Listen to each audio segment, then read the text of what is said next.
प्रिय छात्र, आप सबके लिए स्वागत है। देखिए छात्र, तुम जो अपने पाठशाला में, जो अपने खेतों में काम करते हैं, तो ये अकेला काम करने में तुमको क्या लगती है? उदासी होती है ना, है ना? और एक जो तुम्हारा जोड़ी जो होता है, तो आप कैसा लगता है? अच्छा लगता है ना? जो कितना ही बोझ का काम हो, कितना ही ज्यादा काम हो, आप कर सकते हैं ना। हाँ, इसलिए देखिए, तो उन्हें अपने साथ रहने वाले, आपको मदद करने वाले को क्या कहते हैं? हमें साथी कहते हैं। उसी जैसे तुम्हारे लिए 9वीं कक्षा में एक जो पद्य पाठ है, साथी हाथ बढ़ाना। क्या है? साथी हाथ बढ़ाना। देखिए छात्र, साथी हाथ बढ़ा, साथी कौन है? अपने साथ काम करने वाले, अपने जो जोड़ा, जो काम करने वाले, उनसे जुड़कर काम करने वाले को हमें साथी कहते हैं। हाथ जो काम करते समय में हमें क्या करना है? हाथों से ही काम करते हैं ना, हम हाथों से ही काम करते हैं। इसलिए तुम ये अकेले 2 हाथों से काम करने के बिना, और एक जो तुम्हारे साथ रहकर, वो दोनों हाथ जो अपने साथ ही बोझ उठाने में, किसी कार्य करने में, जो अपना दोनों हाथ ही आपके साथ जो बढ़ाते हैं, इसलिए क्या कहते हैं? तो बोझ तुम्हें ज्यादा नहीं लगता है, आसान से बोझ उठा सकते हैं, काम कर सकते हैं, और काम भी बहुत जल्दी ही क्या होता है? खत्म हो जाता है ना। इसलिए देखिए, साथी हाथ बढ़ाना, और एक जो अपने साथ हाथ बढ़ाए तो काम अच्छी तरह होती है ना। इसलिए देखिए, अपने पढ़ाई के लिए पद्य पाठ है साथी हाथ बढ़ाना। जो छात्र इस पद्य पाठ से तुम कैसे हाथ बढ़ाते हैं, उससे क्या फायदा होते हैं, लाभ होते हैं? हमें भी, जो हमारे घर में जो अपने माँ बाप काम करते रहते, तो आप ही क्या करते? चुप बैठ जाते थे और घूमने के लिए जाते थे। वो दोनों ही जो बहुत परिश्रम करके काम करते रहते, ऐसा नहीं करना है।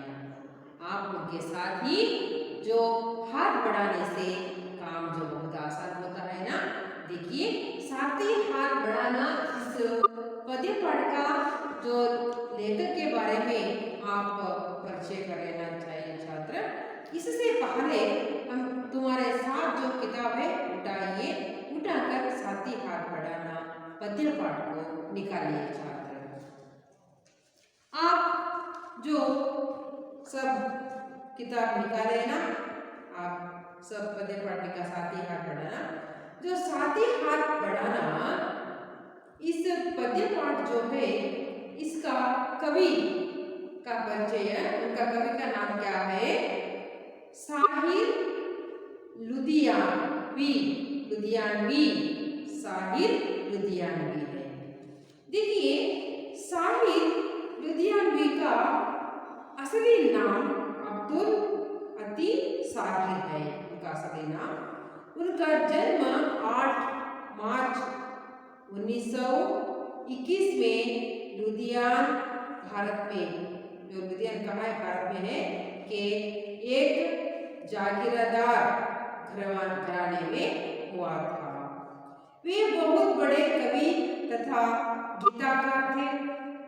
बम्बई, वर्तमान में मुंबई कहते हैं उन्हें। वे एक उर्दू पत्रिका के संपादक रहे। उन्होंने कई फिल्मों में फिल्म के लिए गीत सीखे, और 59 वर्ष की आयु में वे 25 अक्टूबर 1980 को दिल का दौरा पड़ने से उनका देहांत हो गया। 1966 और 1977 में उन्हें 2 बार फिल्म फेयर सर्वश्रेष्ठ गीतकार पुरस्कार मिला था। देखिए छात्र, साहिल लुधियानवी का असली नाम जो है अब्दुल हती साहिल है उनका नाम।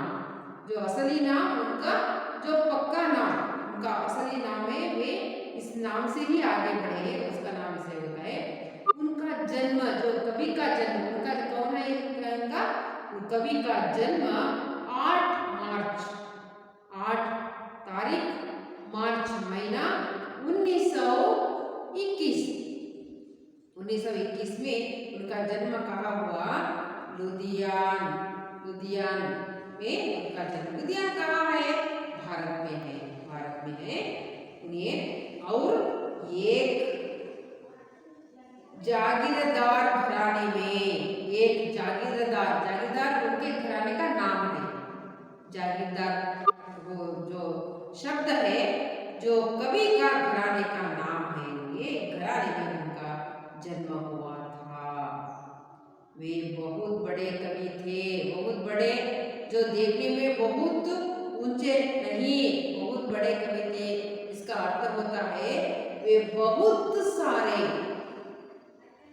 जो साहित्यों में अपना नाम बढ़ा लेते थे और बहुत साहित्य में रचना किया है। गद्य पाठ लिखे हैं, पद्य पाठ लिखे हैं, अनेक रचनाओं को किए हैं, काव्य लिखे हैं, इस तरह हमने, और उपन्यास लिखे हैं, कहानी लिखे हैं। उसमें वे क्या थे? उसमें वे बहुत बड़े कवि थे, बहुत बड़ा ने अपने कार्यों में बड़ा नाम उनका था, इसलिए बहुत बड़े कवि थे तथा गीताकार थे। कवि भी थे और उन्हें गीतों का रचना करते थे। बहुत सारे गीतों का रचना किया है। उन गीतों को क्या किया? गीतों का बहुत सारे प्रशंसा भी मिला है, सम्मान भी मिला है, इसलिए वे गीतकार में थे।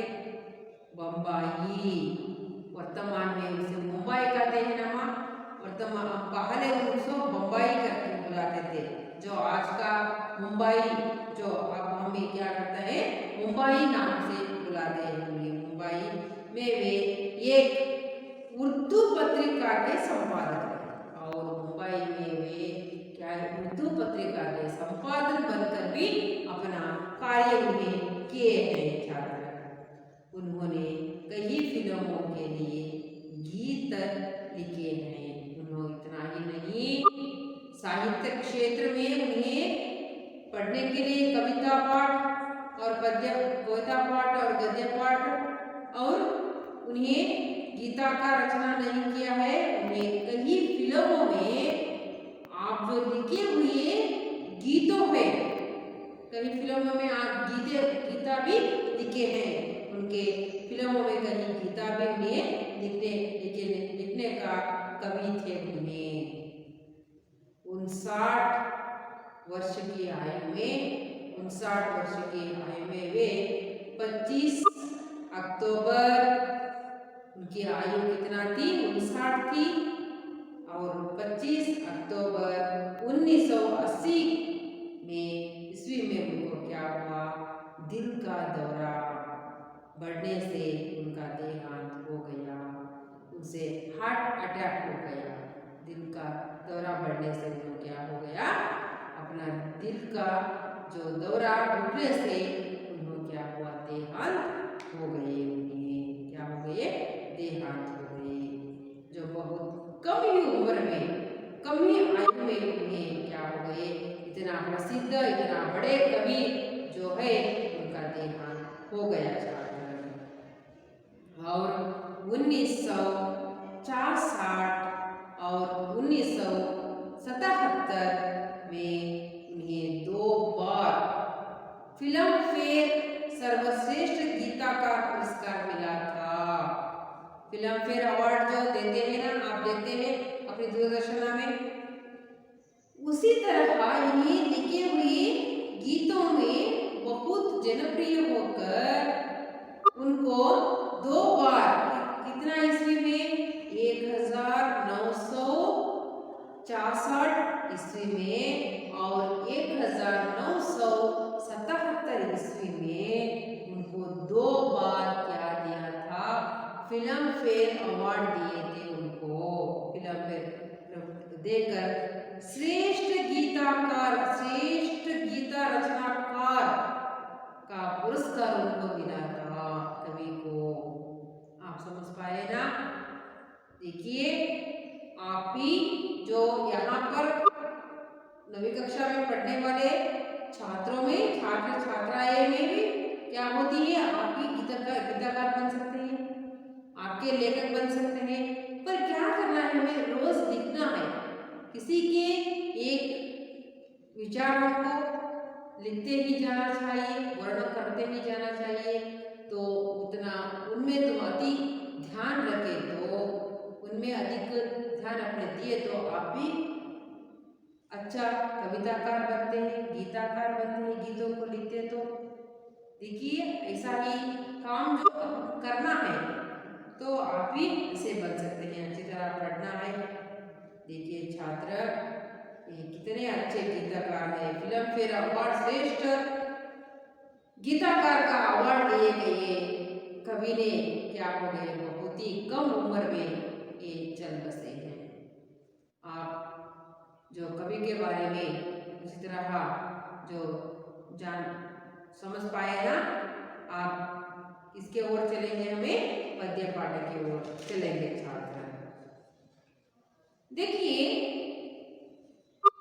इस आशय क्या होता है, एक दूसरे के साथ मिलकर, हमें एक दूसरे के साथ मिलकर से मुश्किल काम भी हम एक दूसरों के साथ मिलते तो अकेले से करने में हमें क्या होते, हिम्मत आ जाते हैं हमें, है ना? जो हमें कहते हैं, देखिए वे जो क्या है, पौधा है, अपने पाठशाला के जो मैदानों में पैदा है पौधे हैं, उनको जो एक दो पौधों को पानी डाल दो, इस तरह तुम्हें कहते, तो तुम्हें कहते हैं मैं अकेला नहीं कर सकती, मेरे साथ कोई आए तो मैं डाल सकूंगा, इस तरह कहते हैं ना। क्यों? अकेले करने से हिम्मत आती, मैं अकेला नहीं होता है, मेरे लिए अकेले से नहीं होता है, क्या इस तरह हिम्मत आते हैं। तो तुम वो काम कर सकते हो, पर तुम्हें क्या होती है, हिम्मत होती है करने में। पर ये और एक व्यक्ति तुमके साथ जो आए तो वो काम तुम्हें ही करते हैं, और उसे आसान से कर सकते हैं। वह थोड़ी दूर तक वो उठा लेता है पानी, और थोड़ी दूर तक तुम उठा ले जाकर पौधों को पानी डालते हैं ना, उससे तुम्हें काम क्या होता है, आसानी हो जाता है ना। देखिए इसी तरह किसी भी मुश्किल काम को हमें हमारे साथ दूसरे एक व्यक्ति होता तो, एक आदमी होता तो हमें उस काम आसान से कर सकते हैं। नए नए मार्ग खुलने लगते हैं, और नए नए मार्ग जो खुलने लगते हैं, जो अकेले जो सोचता है वो काम है, तुम्हें भी मेरे साथ रहे तो मैं वो काम कर सकूंगा, आप ही साथ आइए, दोनों मिलकर करेंगे। इस तरह का तुम्हें बातें करते करते क्या होता है, नया नया काम कर सकते हैं, नया नया मार्ग भी तुम्हें दिखाई सकता है छात्र। और मिलजुल कर रहने से प्राप्त होने वाली परिणामों को बारे में तुम अच्छी तरह जानते हैं। मिलजुल कर जो हमें काम करते हैं तो उसे तुम्हें प्रेरणा मिलती है, प्रेरणा को आप अच्छी तरह समझ पाते हैं। और जो देखिए एक जो हमें जो बहुत बोझा होता है, उन्हें उठाने में एक जो तुम अकेले नहीं, हम ही तुम्हारे साथ आकर उठाते हैं। इसे कहानी से क्या होता है, प्रेरणा मिलती है, और काम करने के लिए हमें क्या मिलती है, प्रेरणा मिलती है। तो हम आसान से जो कितना मुश्किल काम हो हम कर सकते हैं ना। इस पद्य भाग से आपको इस तरह की सीख मिलती है, आपको सीख मिलती है छात्र। आप मैं पद्य भाग को पहले पढ़ती हूँ, आप ध्यानपूर्वक सुन लीजिए, बाद में उसका अर्थ बताती जाती हूँ, आप सुन सकते हो छात्र। देखिए, साथी हाथ बढ़ाना, एक अकेला थक जाएगा, मिलकर बोझ उठाना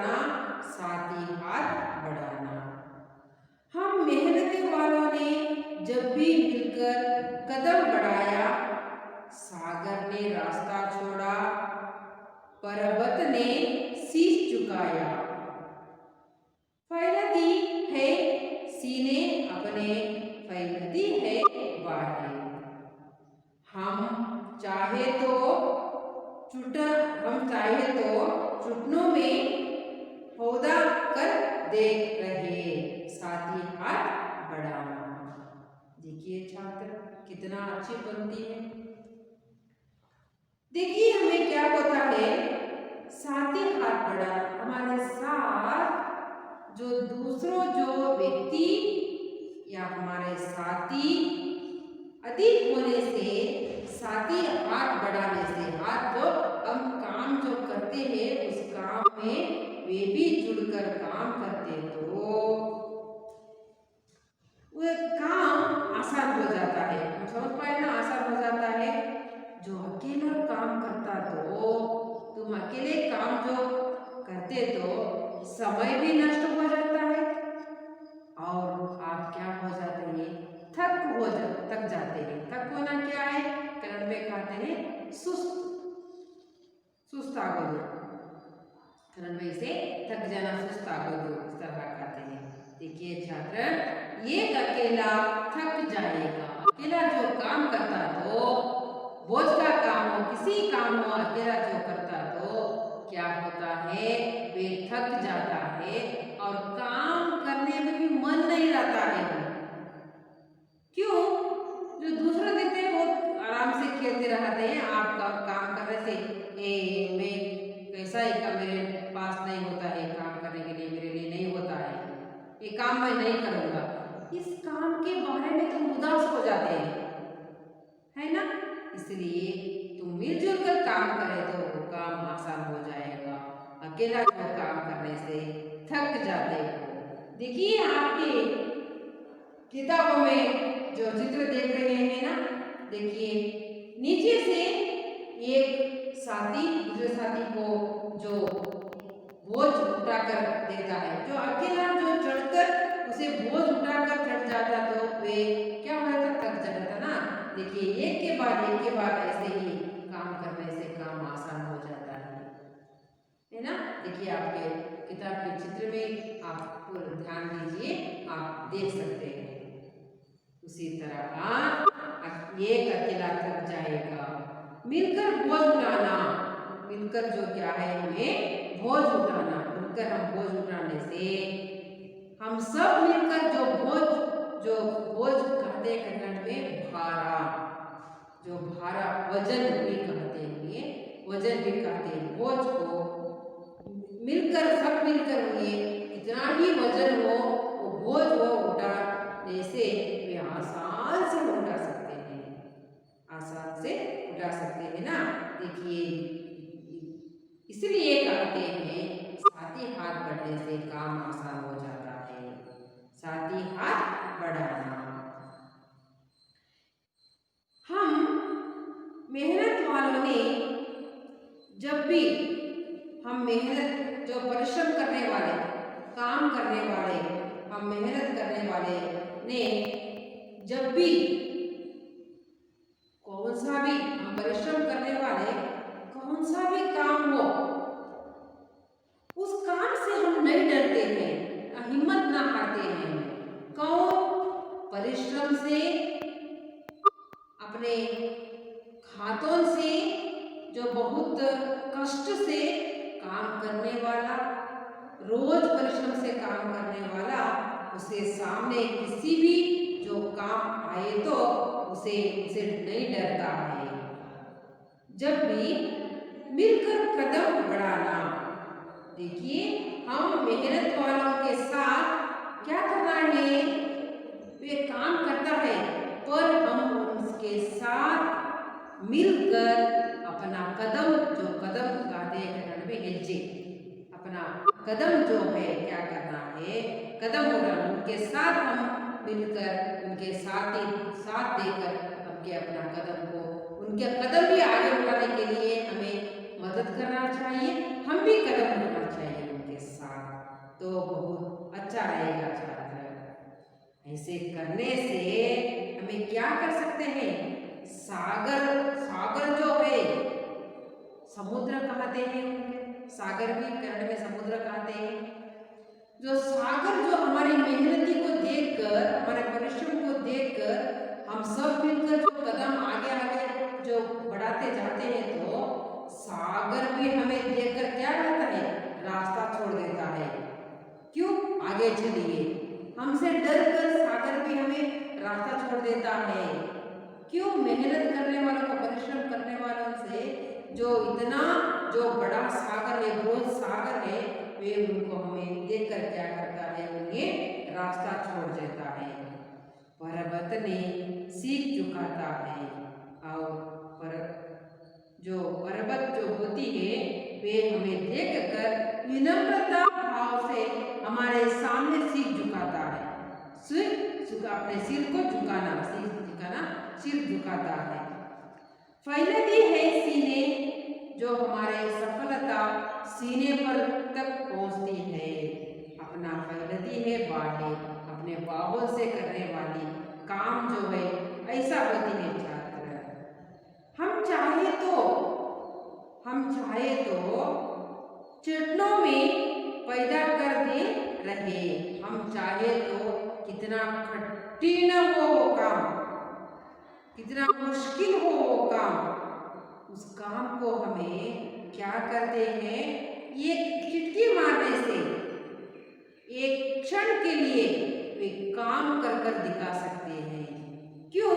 हम जो धैर्य से, हमारा हिम्मत से, जो किसी भी जो काम हो, कितना भी कष्ट जो वे हमें मुश्किल हो, हम उन्हें सह सकते हैं। उसके बारे में हमें सोचते नहीं, हम सब मिलकर जो कन्नड़ में कहते हैं कहावत, ಒಗ್ಗಟ್ಟಿನಲ್ಲಿ ಬಲವಿದೆ, जो सब मिलजुल कर हमें काम करते तो वे काम कितना ही कष्ट हो, वो काम कर आसान कर दिखाते हैं। हम पैदा कर सकते रहे, साथ ही हाथ बढ़ाना, इससे कहते हैं साथ ही हाथ बढ़ाना। देखिए, किसी आंदोलन करते हैं तो ये दो लोगों से वे आंदोलन नहीं जो होती है, उसे साधन नहीं करते हैं,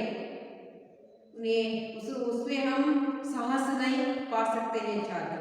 देखिए, हम सब मिलकर जो उसके जो विरोध रूप से, हम सब मिलकर उसके जो उसके बारे में जो हमें आंदोलन करते तो वे क्या होती है, उसमें हम साहस पा सकते हैं छात्र, नहीं तो हमें पीछे ही हट जाती है ना। इसलिए हम सब मिलकर जो काम करने के लिए वे एक जो ये सभी जो छात्र होते हैं, सबको पढ़ने लिखने के लिए नहीं आते हैं ना। आप जो पढ़ने लिखने के अच्छी तरह आती तो आप क्या करना, पढ़ने लिखने नहीं आते तो वो छात्रों को, वे अपना साथी को अपने पास बैठा कर उन्हें भी तुम सिखाना चाहिए। तो यही है साथी हाथ बढ़ाने का अर्थ होता है छात्र। आप ऐसे ही कर सकते हैं ना, ऐसा ही करने से तुम्हें भी जो अच्छा हो जाता है, आप भी अच्छी तरह सीखते हैं, उन्हें भी सिखा देते हैं। देखिए, दूसरों को मदद करना, ये भावना आपके साथ पैदा होना चाहिए छात्र, और अकेले को काम करने के लिए नहीं छोड़ना है, उसके साथ सब मिलकर काम करना है। जो अपनी पाठशाला को साफ सुथरा करना है तो सब मिलकर करना है। अपनी पाठशाला की गंदगी को उठाना तो उसे क्या करना है, आप सब मिलकर काम करने से ये काम आसान हो जाता है ना। नहीं अकेला करने के लिए छोड़ दे तो वो क्या हो जाता है, थक जाता है।